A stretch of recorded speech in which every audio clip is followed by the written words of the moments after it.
आज हमें direct indirect पढ़ना है। तो देखते हैं डायरेक्ट और इनडायरेक्ट। कल हमने बताया था डायरेक्ट इनडायरेक्ट पढ़ने के लिए कि आज पढ़ेंगे, तो आज पढ़ते हैं direct indirect.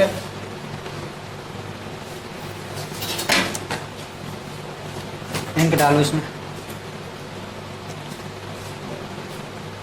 DIRECT direct and indirect. Direct का अर्थ और इनडायरेक्ट का अर्थ क्या होता है? डायरेक्ट का अर्थ होता है प्रत्यक्ष और इनडायरेक्ट का अर्थ होता है अप्रत्यक्ष। इसे समझते हैं पहले 2 मिनट में।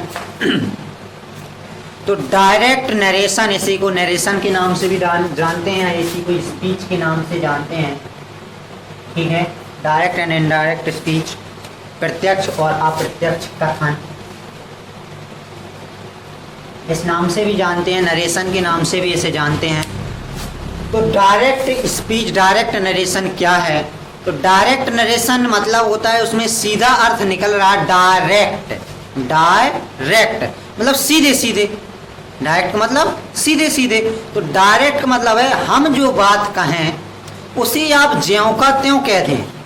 मैंने कहा वह खाता है, आपने कह दिया वह खाता है, तो जी सीधे तो कह दिया।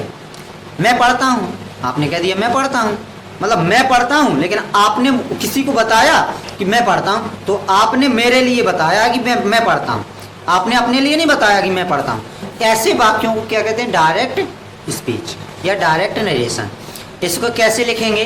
लिखेंगे किसी वक्ता के द्वारा, जब किसी वक्ता के द्वारा कहे गए शब्दों को, जब किसी वक्ता के द्वारा कहे गए शब्दों को ज्यों का त्यों, ज्यों का त्यों कह देना, ज्यों का त्यों कह देना डायरेक्ट स्पीच कहलाता है। अथवा कैसे कहेंगे? जब किसी वक्ता के द्वारा कहे गए शब्दों को अपने शब्दों में व्यक्त ना करते हुए, अपने शब्दों में व्यक्त ना करते हुए उसे उसी के शब्दों में, उसे उसी के शब्दों में ज्यों का त्यों कह देना डायरेक्ट स्पीच कहलाता है। लिख लेंगे। तो पहली हेडिंग आप डाल लेंगे डायरेक्ट स्पीच, प्रत्यक्ष कथन।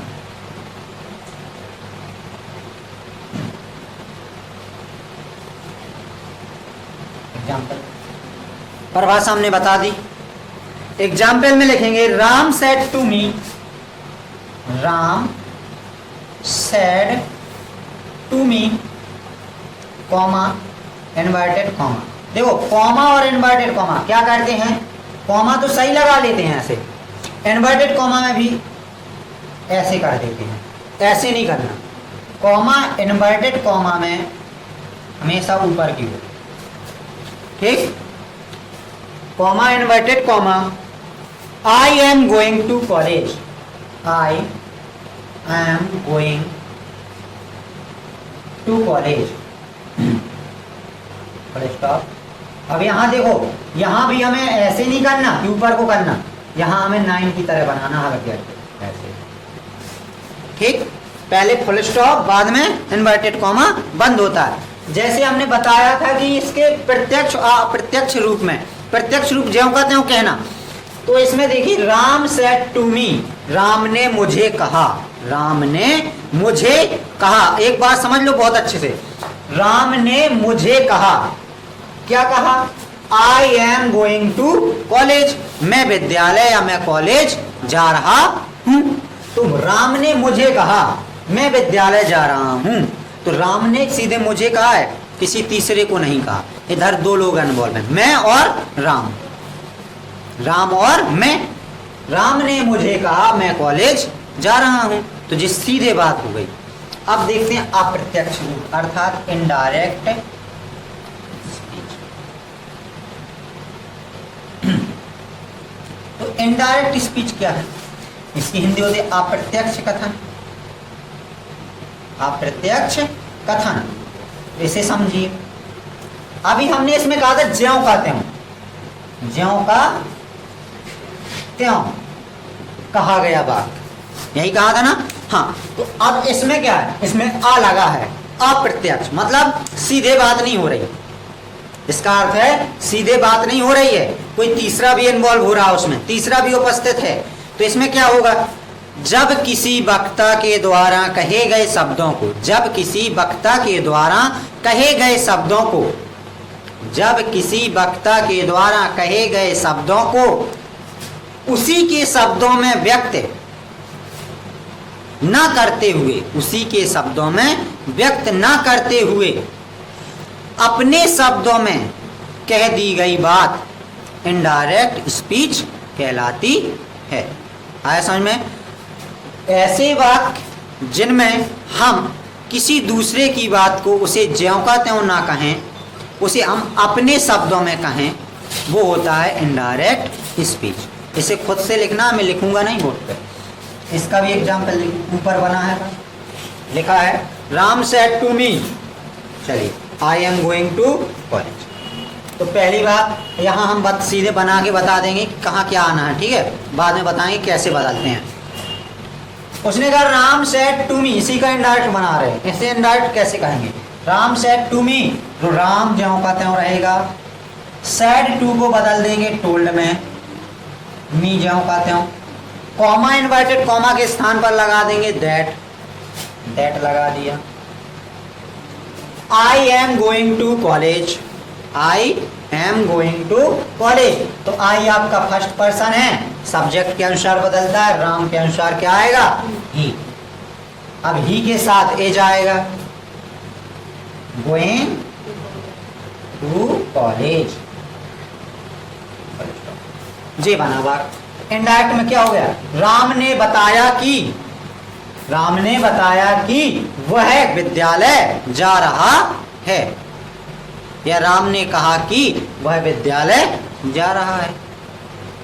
अब राम ने मुझे बताया था, देखो राम ने मुझे बताया, यहाँ मी भी लिखा है, तो राम ने मुझे बताया कि he is going to college, वह विद्यालय जा रहा है।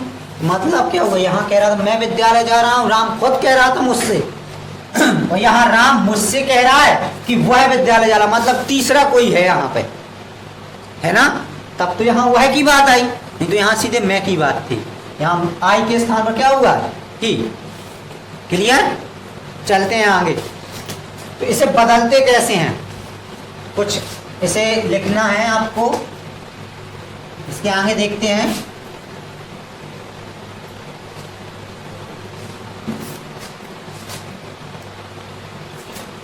Ram said to me, Ram said to me, comma inverted comma, I wrote a letter, I wrote a letter। क्यों बात हो रही,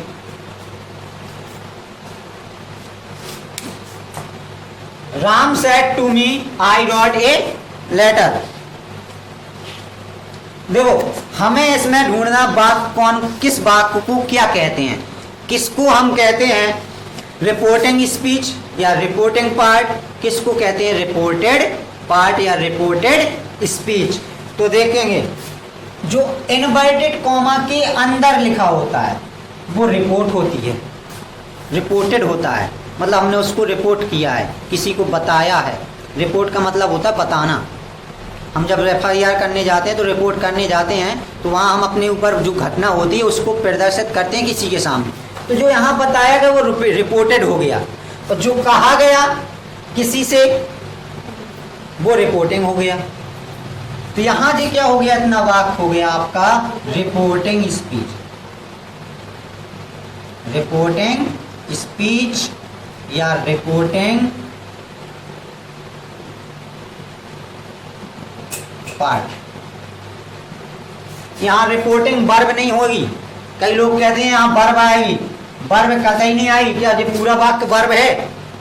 वर्ब तो कोई एक शब्द होता है, या तो मैन वर्ब या हेल्पिंग वर्ब, तो पूरा वर्ब नहीं हो सकता है, या तो स्पीच होगा या पार्ट होगा। चलते हैं सर जी, हमने बताया क्या था, रिपोर्टेड, रिपोर्ट की गई है, तो रिपोर्टेड स्पीच या रिपोर्टेड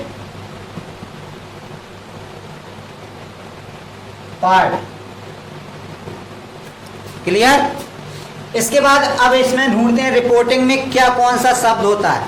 तो मतलब यहाँ राम क्या है? रिपोर्टिंग स्पीच का सब्जेक्ट। ये क्या है? आपका सब्जेक्ट है। रिपोर्टिंग स्पीच का क्या है? सब्जेक्ट है। ये रिपोर्टिंग स्पीच की क्या है? वर्ब है। रिपोर्टिंग स्पीच की क्या है? ये वर्ब। ठीक। इसके बाद जो मी दिया गया है ये ऑब्जेक्ट है। क्या है? ऑब्जेक्ट है। किसका? रिपोर्टिंग स्पीच का।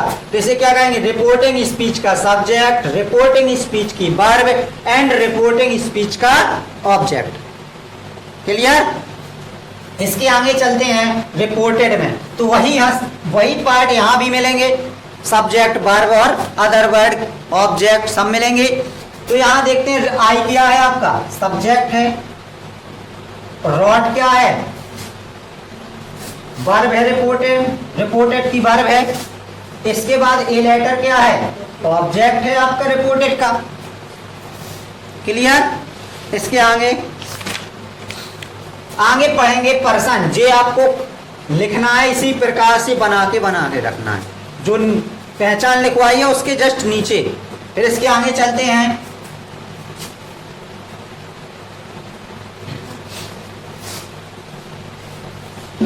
इसके आगे आते हैं पर्सन। तो पर्सन क्या है? पर्सन होते कौन कौन है? पर्सन हमने 3 पढ़े होंगे। तो लिखेंगे पर्सन 3 प्रकार के होते हैं। पर्सन 3 प्रकार के होते हैं। क्लियर? अब कौन कौन होते हैं? तो first person, second person and third person.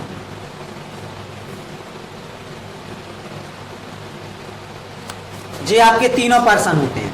अब यहां देखते हैं फर्स्ट पर्सन में कौन कौन आते हैं। ये भी क्लियर होना चाहिए। तो फर्स्ट पर्सन में 2 आते हैं, आई और बी। वैसे 22 में भी बताया था शायद, अभी भी बता चुके हैं। आई और बी आपका क्या है? First person. सेकंड पर्सन में आते 2 हैं, लेकिन होता है बनाते हमारे लिए उपयोगी एक है। आते कौन कौन है? यू और दाऊ। यू और दाऊ। लेकिन हमारे हाई स्कूल और इंटर लेवल में इंटर में तो कभी कभार आ जाता है दाऊ। अब नहीं आया बहुत सालों से। तो यहाँ पर दाऊ 10th के लिए तो बिल्कुल बेकार है। 10th के लिए दाऊ बेकार है क्योंकि प्रयोग ही नहीं है इसका। यू भर रहा। इसके बाद थर्ड, तो third person I we you thou को छोड़कर, आई बी यू दाऊ को छोड़कर जो बचते हैं, जो शेष बचे वो क्या होते हैं? छोड़कर शेष थर्ड पर्सन होंगे। क्या होंगे? Third person. अब थर्ड पर्सन में आएंगे कौन कौन? देख लो, ही, सी, इट, दे, या नेम होगा किसी का। क्लियर? या समूह होगा, मतलब किसी में जैसे द गर्ल्स, तो ग्रुप भी हो सकता है।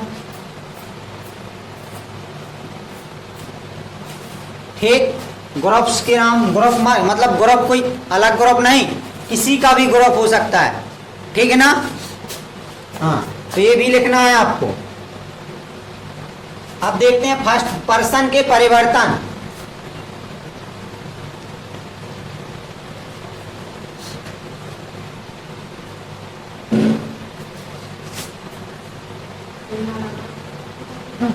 पर्सन के परिवर्तन। तो पर्सन के परिवर्तन में पढ़ना है पर्सन परिवर्तन। हमें एक ही शब्द से, हमने शब्द सुना होगा सन बटे 123। तो सन तो शब्द सुना ही है, SON। सुना कि नहीं सुना? SON। यार रख दो यार बेटी, यार डिस्टर्ब ना बीच में करो। देख रहे थे हमें। करो करो करो। तो 123, 1 2 3। तो सन का मतलब है सब्जेक्ट, ओ का मतलब है ऑब्जेक्ट, और एन का मतलब है नो चेंज। ठीक, एस का मतलब है सब्जेक्ट, ओ का मतलब है ऑब्जेक्ट, एन का मतलब है नो चेंज। क्लियर? यहां 1 2 3 का मतलब है फर्स्ट पर्सन, ये सेकेंड पर्सन, और ये थर्ड पर्सन।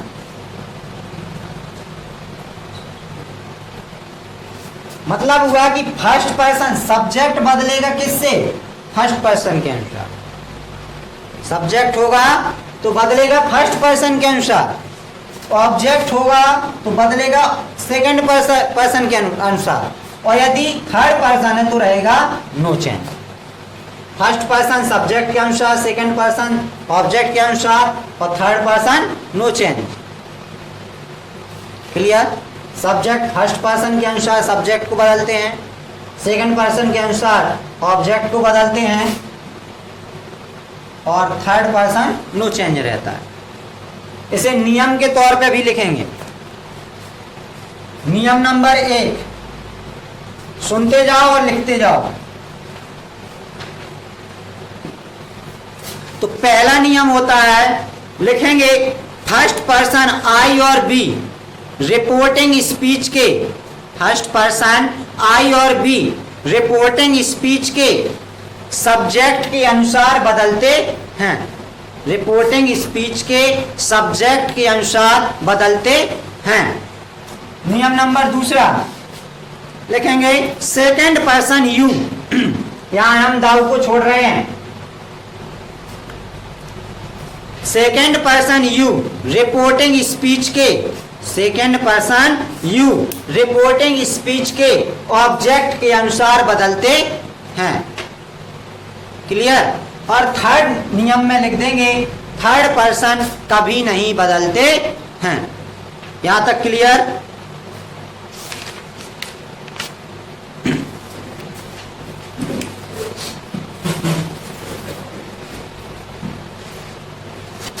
हमने एक वाक्य बनाया था डायरेक्ट और इनडायरेक्ट की, जब वो पढ़ा रहे थे पहचान वगैरह। वाक्य बनाया था राम टोल्ड मी। क्या बनाया था? Ram told me, comma inverted comma के स्थान पर दैट लगाया था। यहां बना दिया था he is going to college. ये बात थोड़ा गलत हो गया था। देखिए यहाँ टोल्ड क्रिया है, थर्ड फॉर्म है, तो यहाँ हमें पास्ट में है तो पास्ट की यहाँ सहायक क्रिया लगानी पड़ेगी। तो क्या आएगा? यहाँ पर वाज आएगा, वहां पर सही कर लेंगे आप लोग। क्लियर? चलो अब ये देखते हैं आगे। देखो यहाँ लिखा है पर्सन, यहाँ लिखा है नॉमिनेटिव केस, NOMINATIVE, कर्ता कारक, या इसी को कहते हैं सब्जेक्टिव केस।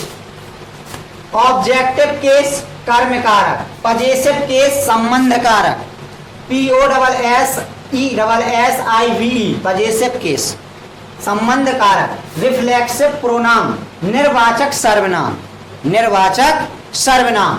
तो देखिए अब निर्वाचक सर्वनाम तक ये आपको बनाना है ऐसे। अब यहाँ देखते हैं फर्स्ट पर्सन। तो फर्स्ट पर्सन कौन कौन से होते हैं? कर्ता कारक में लिखेंगे उसे। तो कर्ता कारक में लिखेंगे आई और बी, ये आपके दो ही होते हैं। चलो आई और बी को हम क्या करेंगे? ऑब्जेक्ट बनाएंगे, ऑब्जेक्टिव केस। तो आई का ऑब्जेक्ट क्या होता है? मी होता है तो मी लिखेंगे। बी का ऑब्जेक्ट क्या होता है? अस होता है तो अस लिख देंगे। क्लियर? इसके बाद आते हैं संबंध कारक, मतलब अपना शब्द की स्पेलिंग। इधर हम इसे ऐसे भी कहते हैं, अपना शब्द की अंग्रेजी, ऐसे भी कह सकते हैं। तो यहां आई का अपना शब्द क्या होता है? माई। आई का अपना शब्द क्या होता है? माई। एक और होता है माइन। क्लियर? इसके बाद आते हैं अस पे। तो अस पे भी दो होते हैं, एक तो अवर जो हमें सबको मालूम रहता है, दूसरा होता है अवर्स। क्या होता है? अवर्स। क्लियर? इसके बाद बचता है रिफ्लेक्सिव प्रोनाउन, मतलब स्वयं शब्द के लिए। यहां हम इसे कह सकते हैं स्वयं शब्द की अंग्रेजी। तो यहां आई की अपनी शब्द स्वयं के लिए क्या आता है? माई सेल्फ आता है ना, तो माई सेल्फ। अब यहां आते हैं फिर से बी। बी का क्या होता है? Our self. Our self.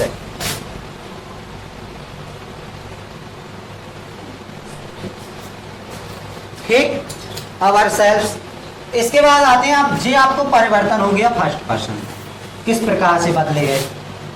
ठीक, इसके बाद आते हैं सेकंड पर्सन पे। एक होता है यू। यू का सब्जेक्ट ऑब्जेक्ट एक ही होता है, एक जैसे यू यू। ठीक, यहां पर संबंध कारक योर और योर्स होता है। क्लियर? यहां पे भी दो होते हैं इसके निर्वाचक में, योर सेल्फ और योर सेल्फ। क्लियर? इसके बाद आते हैं थर्ड में।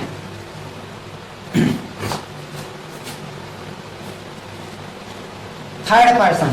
तो थर्ड पर्सन में जो बचते हैं उन्हें लिख लें पहले।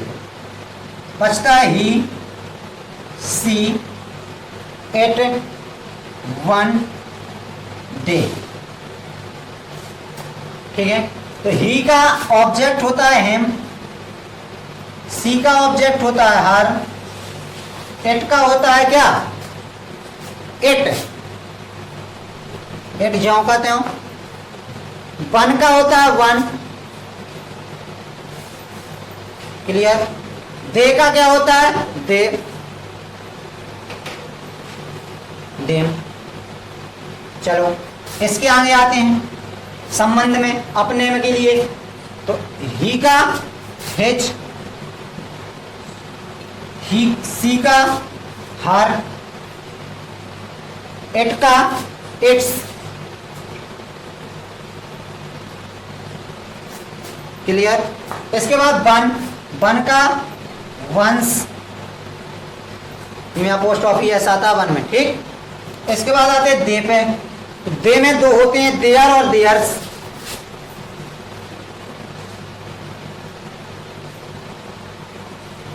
यहां तक क्लियर हुआ? अब आते हैं निर्वाचक में। तो ही का क्या होता है? हिमसेल्फ।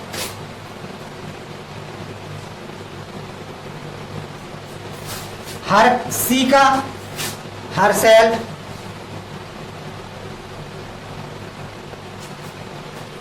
इट का इट सेल्फ।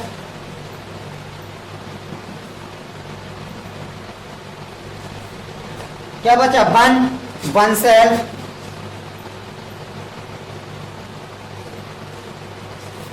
दे का देम सेल्फ्स।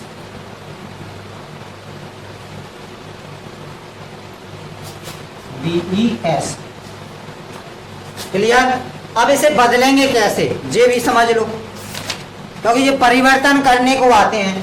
तो देखो, यदि कर्ता आई आया और आई बदलने पर आई बना वो, ठीक है, तो आई के स्थान पर यदि ऑब्जेक्ट बदला जाएगा तो किसी और का नहीं आएगा, आई का आएगा मी।